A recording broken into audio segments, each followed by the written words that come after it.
Pandemonium reigns. Hey there, welcome to Pandemonium Reigns. Thank you guys for hanging out, tuning in, listening to the show. It's still weird to tell people I'm a podcaster.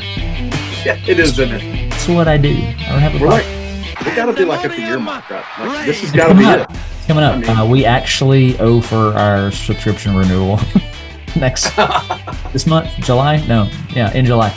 So nice. If there's any willing sponsors out there, holla at you boys some bone.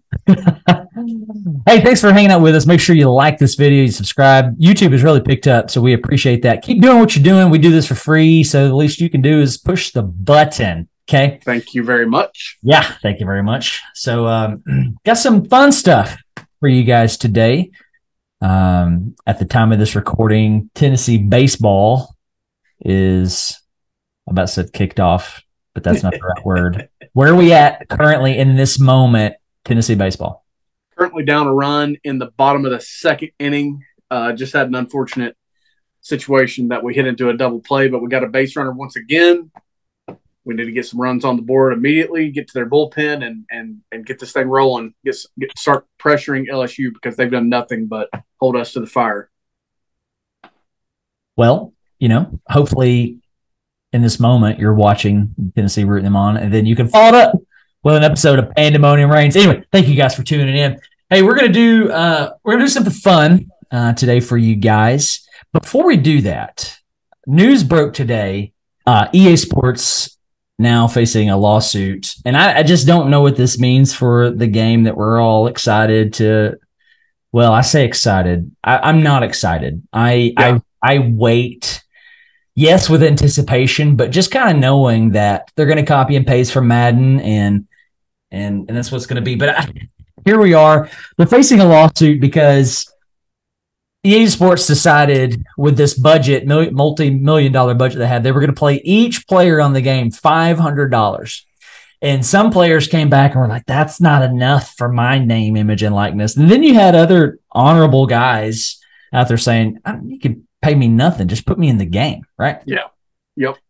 Well, all that said, here we are again, So honestly, if you ever played the game and you know where things are at now, you have the college football revamped. That's all we need. But let me ask you, man, before we get into the fun stuff, let's not use Tennessee. Let's use, you're a linebacker, second string linebacker for Kansas. Yeah. And they're about to put $500 in your pocket to be on this game. What are you saying? I am $500 richer than I was yesterday. How about that? What if they say, hey, man, we know you're a third string kicker for Appalachian State. You're not going to get any money, but you're going to be in the game. Yeah. Well, your loss. I'll be kicking on Sundays one day. That's how much belief I'd probably have myself. Yeah. You know what most of these kids they're gonna do if they get that if it works out and they get that $500, you know what they're gonna do? They're not gonna go buy a next gen console and buy this game and play with themselves on the game. But exactly. Back to the mighty dollar, whatever. All right, so there's this trend going on TikTok and Instagram called the 7 players theory, and I don't know why it's called the theory, because when you look at it, it's not a theory. It's I don't know what you'd call it, but the 7 player theory are this. First one, the player that made you fall in love with football. Number 2, your comfort player. Number 3, the player you miss the most. Number 4, your new favorite player. Number 5, the player you'll always root for. Number 6, the player you go crazy for. And number 7, the player you'll defend your life with. Again, not a theory, just like, why don't we call it like the 7 player questions? Yeah, exactly. Kids these days, bro. Yep. Kids these days, well, they don't know nothing. Kids these days.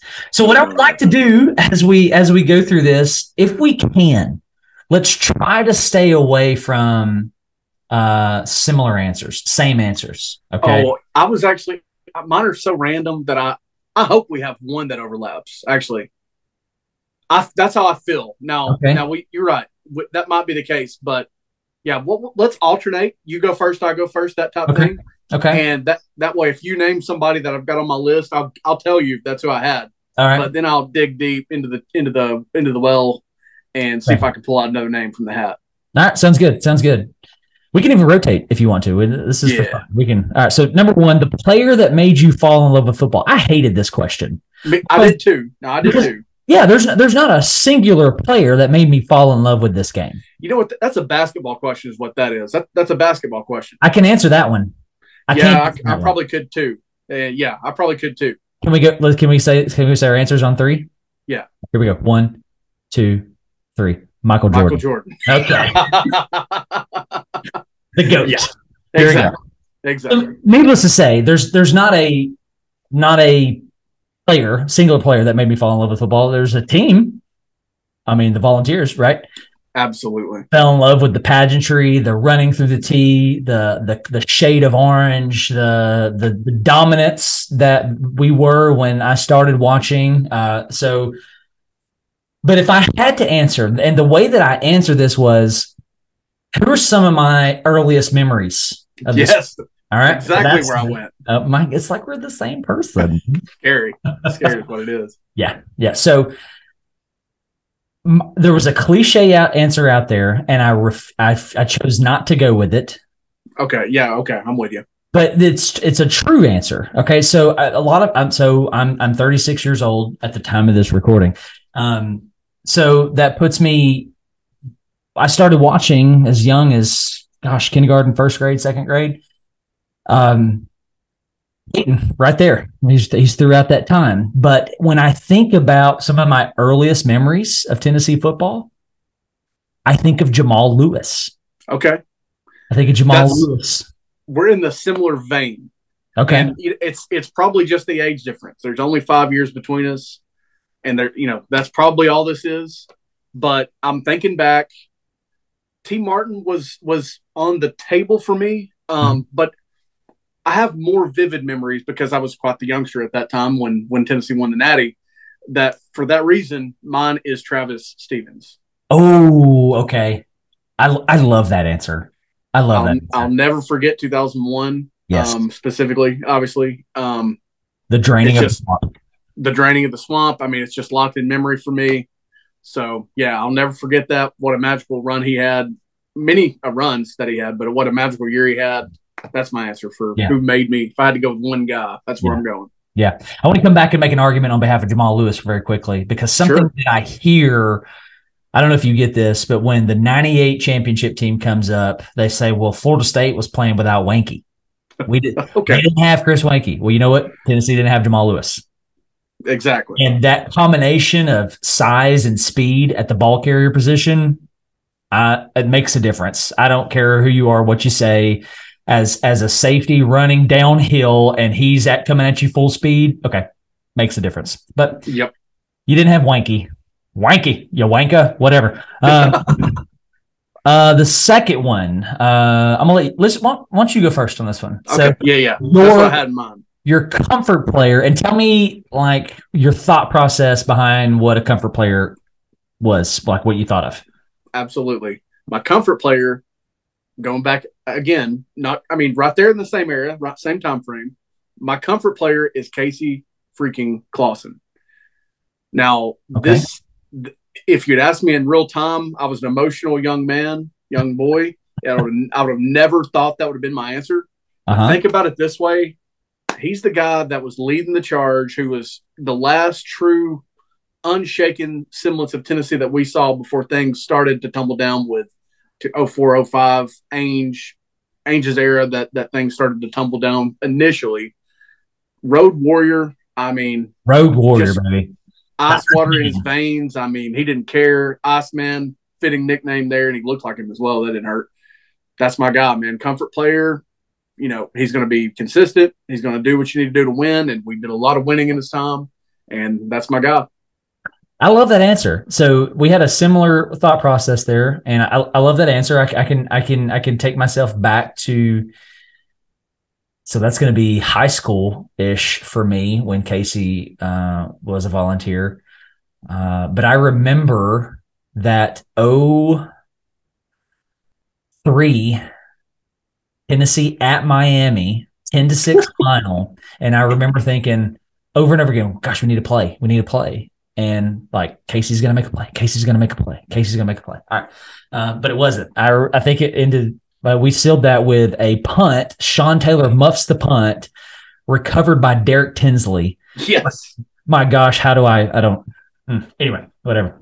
So when I thought comfort player, I thought, who's the guy that I trust? Who's the guy that makes me relax, who makes me feel comfortable? Hey, this person is going to make a play. And I went with the guy who rose our program from the dead, and I went with Hendon. No judgment. I couldn't help myself, but I remember thinking in Neyland Stadium last year, Tennessee, Florida, oh my gosh, we need to play. Hendon's going to do it. He's going to make a play. And I remember thinking that, and that's when he breaks out of that little huddle sack where everything just collapses. He sneaks out of it and runs 40 yards down the left sideline. Yeah, how he got out of that, I don't know. Yeah. So Hendon, I could not help myself. It was just an immediate answer to my brain. Number 3, player you miss the most. I loved this question. It's a tough one. I had a list. Oh, I bet you did. I was able to get it down to 2. Okay. And I think one you're going to go, all right, I see that, and the other one you're going to go, what? All right. So, did you go first last time, or did I go first? I did. You're up. No, I'm calling a hot route. I want you to first. The player I miss the most, and it's because of the Swiss Army knife that he is, Alvin Kamara. Okay. All right. That's fair. I don't hate that at all. Yeah. The run between tackles, out of the backfield, what he would be in this offense, man. Exactly. That is probably the reason that hammered this answer home for me, because you put him in the Jeremy Pruitt offense right after the Butch Jones offense, it's probably not going to be that effective. You put him in this offense, I don't know how you keep him out of New York City. Fair. All right. So with that said, what I'm going to do is I'm going to revisit question 3. I'm going to give you my answer. Okay. I'm going to give you my answer. Okay. I'm going to tell you the guy that I wanted to go with, but I'm going to save him for a later question. I went with Eric Berry. Oh my gosh. Nice. What was Eric Berry? Can you imagine an Eric Berry on this 23 roster? No. I mean, what a difference maker. I absolutely cannot. I mean, my goodness. I mean, he's one, if I'm saying, all right, I can add any former Vol within the last 20 years to this roster. Eric Berry. Yeah. Eric Berry from 500. Eric Berry. Did I hear a 20 somewhere? 20 years? Yeah, Eric Berry. Yeah, Eric Berry. Man, he's also one that I could have put for comfort player. Like, oh my gosh, need a defensive play. We talk about safeties running downhill, the open field tackles, the picks, the holy crap, the ball's now in his hands. Oh my God, he's already 60 yards down the sideline. Okay, exactly. One of the few people who I remember putting Tim Tebow in his butt. Yeah. So yeah, Eric Berry. That's who I went with. Number 4. I've made you go first twice. I'll go first this time. New favorite player.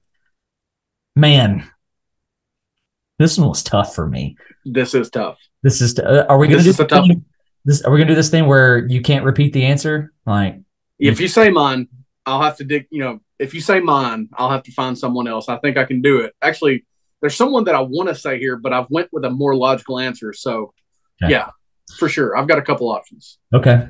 My new favorite player, I feel like he's got a bright future in the pros. Okay. I feel like there is an opportunity for a long, lengthy career. I can see him bouncing around a couple teams, but I love this kid's story. His recruiting story is basically one for the ages. And now he has found himself in Knoxville, Tennessee. Give me Brew McCoy. Okay. Well done. Yeah, all the drama of the past seems to be behind him. He's just going to work, going to town, doing his thing in Orange. So yeah. I'm here for that. And it's outside of football, like, what a likable guy. Absolutely. Right? Yeah. Seems that way. My new favorite player, this was the toughest one for me. That's kind of why I feel like I landed here. But my new favorite player it's going to be Jalen Hyatt. I don't know how for it not to be. Oh, see, okay, well, okay. Not that there's a wrong answer here, but Yeah. when I saw a new favorite player, I thought, okay, it has to be on this roster. Okay, I can go there. I can go there. But I mean, I See, don't hate that answer. if I had to pick one that's gone, Jalen Hyatt. If I had to pick one now, it's Squirrel all day. Squirrel freaking Squirrel. White. I cannot wait to see Squirrel. I cannot wait to see Squirrel. Okay. I'm just it's already been fun, and I can't imagine what it's going to be like as Wade knows more about college football and our offense. I cannot wait. Gets more opportunities. I'm here for it. I mean, it's hard to pick anybody outside the wide receiver room, right? It is. It really is. If I'm going defense, I thought defense too, and the bias in me was like, oh, Christian Charles, Yeah. right? Yeah. I tried not to be that guy, so I went with Brew. But if I'm going defense, just for the fun of it, right? I'm gonna go. I'm gonna go Aaron Beasley. Oh, that's classic. That's classic. I expect big year for him. Yeah. I'm going to go with Josh Josephs if I have to go defense. Ooh, I I'm like not it. going to go. I'm not going to go Mari Thomas because he's the Grizzly veteran in the room at this point of his career. Yeah. I like what I saw out of Josephs though. Really liked it. He got some opportunities. Saw highlights from him in the Florida game apparently that I totally just didn't see because we were quite a ways up there when we were in Neyland that day. So I'm going to go Josephs if I had to go defense. I like it. I like it. I like it. Question 5. The player I'll always root for. I have a strong feeling we have the same answer. We do not. If we do, I'm taking my shirt off. So, okay. Well, then you go first, and whatever you say, I'm just going to repeat. So, ditto. I'm going to go ahead and lower this. No, I don't even remember who's up here. I think I am up. Okay, well, I want to say before you give your answer here, my thought was the player I always root for is somebody that has come and gone through the program, and yes, they're now in the league. So exactly. Okay, so we're thinking the same thing. Okay, cool. All right, you go ahead then. All right, my legitimate, honest answer here was Kurt Magid. I kind of hate that I went there. I went there first. I stuck with it.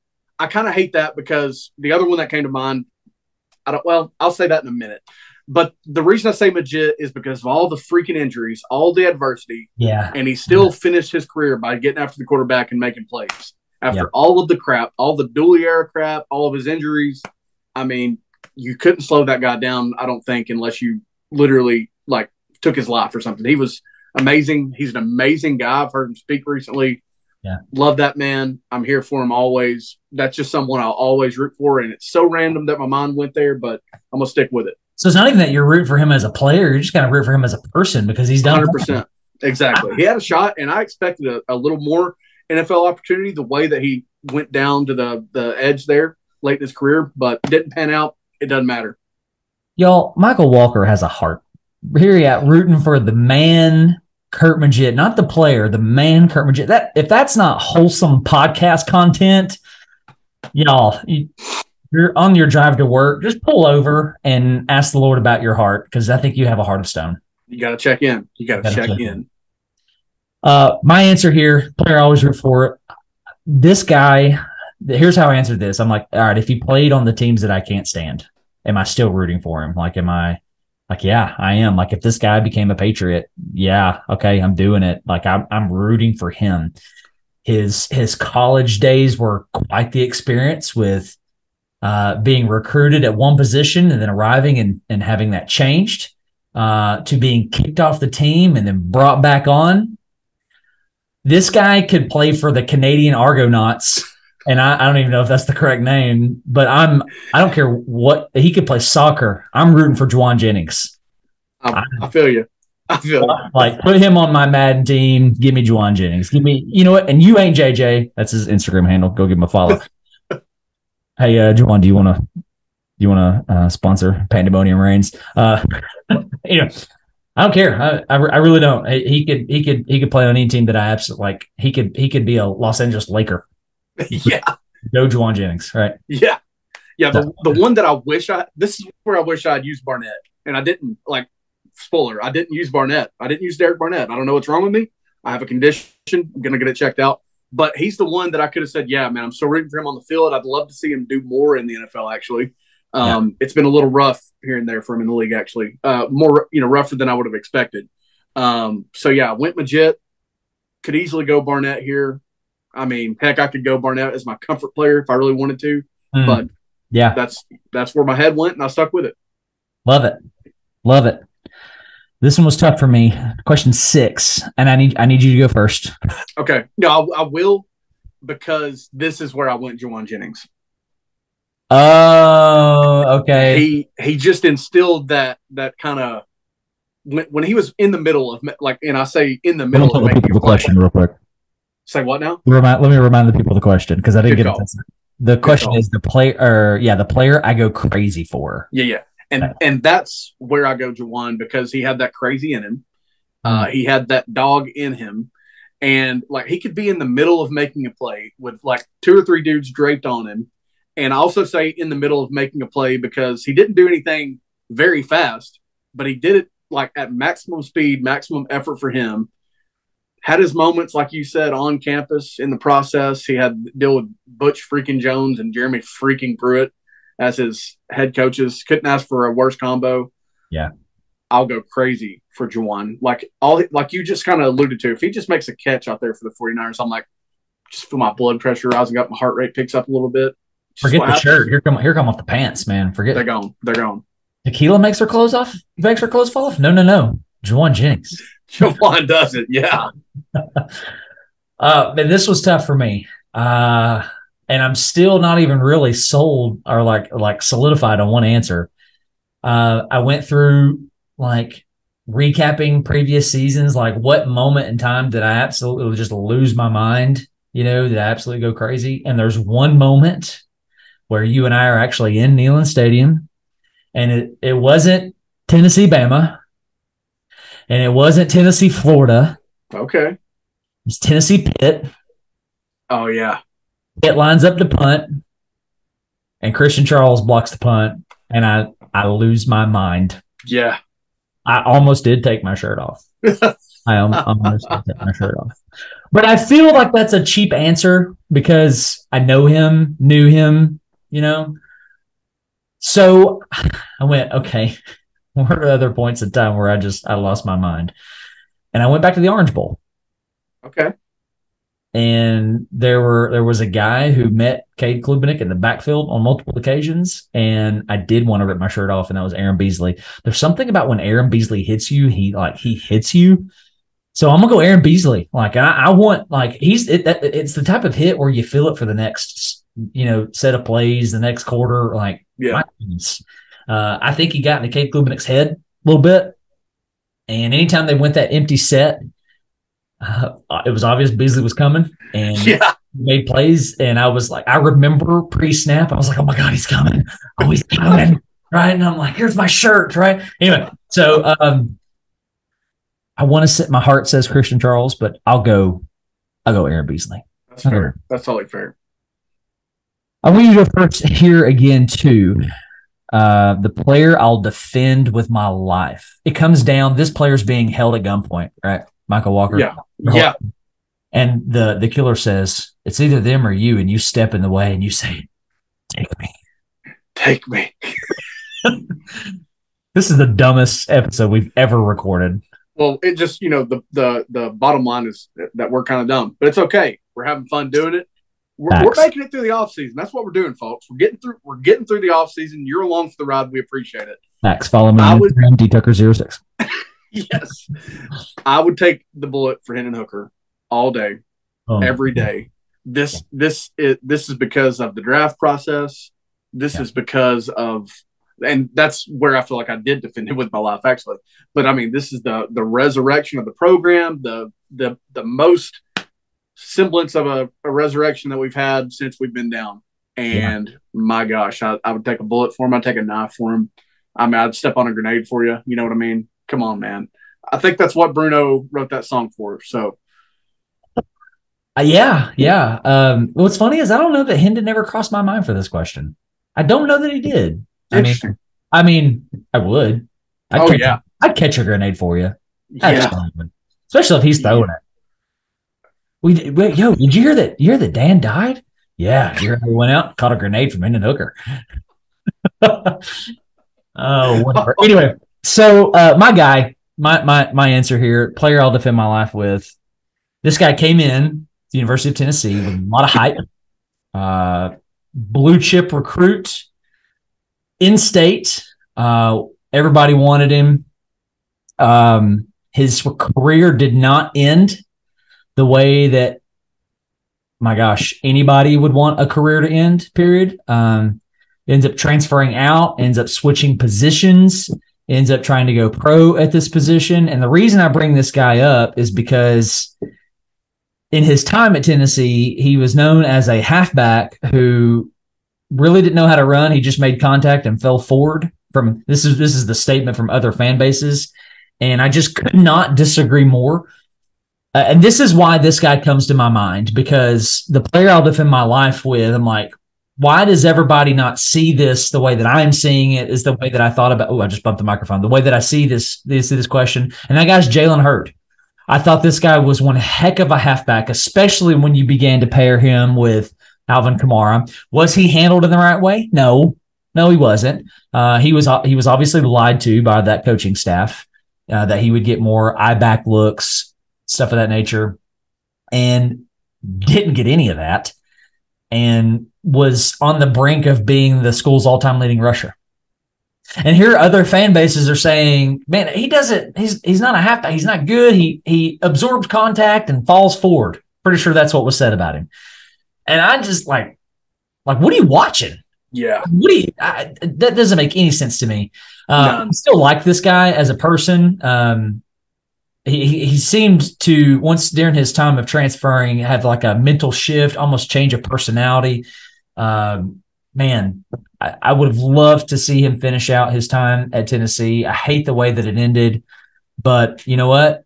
There's even a bunch of Tennessee fans out there who don't like him, and I'll defend this guy. Like, yeah, bump that. I mean, the dude was on the brink of being the school's all-time leading rusher. What else do you want out of the guy? Yeah, and I don't have my mind and my first thought is not incredibly fond when I think back of Jalen Hurd. But I'm not so loyal to Tennessee that I can't say, that's probably not on him. Not on him for the way that it ended. Yeah. Maybe and maybe it's the simple fact that, the hate for Butch Jones has taken that other step. I don't know. You're totally fine on that train of thought, I think. I mean, it's crazy to think that he was on his path to be the leading rusher, but that's the state that the roster was in when he came. That's the talent that he had. It's what he did. And yeah, I mean, I don't think he got a fair shake at all. Sure didn't. Man, that was fun. I actually enjoyed that way more than I thought I was going to. Yeah, that was fun. A little bit of reminiscing, a little bit of, I don't know what the word is. A little bit of like, if you could move this player to this team, whatever you want to call that, hypothetical, whatever. Yeah. Can you imagine a Jalen Hurd in this offense? No, I cannot. I mean, if Jabari Small can do it, Jalen Hurd can do it. I'm just absolutely saying. Yeah. Just freaking saying. Yeah. Anything else you'd like to add, man? Man, I don't think so. Recruiting's looking up, looking fun right now. Added a 4-star linebacker today from your state, my state. I'm always here for that. So hoping to see some of these defensive linemen, specifically these edge guys, get in the boat, bring some guys with you. All the visits are happening, have happened. It's fun times. We're like 2.5 months, if that, from football, my friend. It's almost here. How many days? Do you know? Do you know how many days? I've lost track of the days. You know why I've lost track of the days is because back in the day, all we had was the countdown. Basketball had ended. Baseball wasn't even a thing. Like, I don't even think we played it. You know what I mean? Now we've got all these sports that are occupying our time, that are getting our blood pressure up in other ways. Yeah. And it just makes it scoot on by. Yeah. Let's do this real quick. So what's the date of Tennessee, Virginia? Oof. Do you know what that is? Oof. I should know this real quick. In our closing minutes of Pandemonium Reigns contacts. I can't type and talk at the same time. September 2nd. So, hey Siri, how many days until September 2nd? It's 74 days until then. 74 days until then. Favorite Tennessee player to wear jersey number 74? Connie Richardson. That's what I was going to say. Got him. I'll go with Tiny. Got him. I'll go with Tiny. Hey, we love you guys. Thanks for tuning in. Thanks for hanging out. Hopefully we'll put more stuff on deck like this. Thoroughly enjoyed this. Hope you enjoyed it as well. Thanks for hanging out with us. Make sure you like, subscribe, follow, push the buttons. At the very least, before you go to bed tonight, pull this up on Spotify, Apple Podcasts, YouTube, and just let it play. And fall asleep to the sweet sounds. Dynamite and Pandemonium reigns. We love you guys. God bless. Go Balls. BBO. Pandemonium reigns.